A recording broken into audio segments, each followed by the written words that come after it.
Momen masa berhenti main hakim sendiri saat tahu mobil menabrak dikemudikan kakek-kakek. Baru-baru ini beredar sebuah video mobil Nissan March berwarna silver menabrak beberapa motor dan sebuah gerobak pedagang pinggir jalan. Diketahui kejadian tersebut berlokasi di Jalan Lengkong Kecil, kawasan street food di Kota Bandung, pada Jumat 1 Februari 2022 sekitar pukul 21.13 waktu Indonesia Barat. Penyebab terjadinya kejadian kecelakaan itu disebabkan oleh rem blong pada mobil tersebut. Usai menabrak beberapa motor, mobil tersebut langsung diamuk massa. Terlihat beberapa pemuda tanpa ada yang langsung menaiki bagian depan mobil dan menginjak kaca mobil. Bagian belakang dan samping mobil itu pun tak luput dari pukulan dan tendangan massa.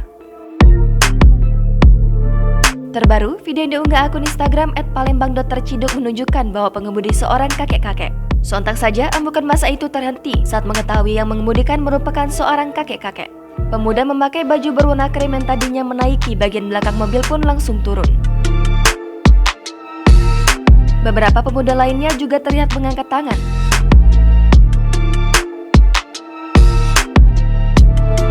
Sesaat kemudian keluar seorang kakek-kakek yang digendong oleh salah satu pemuda.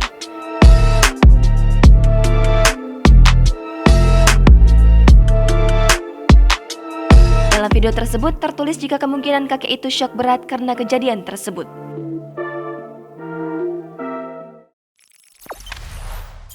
Jangan lupa subscribe, share, komen, dan like ya!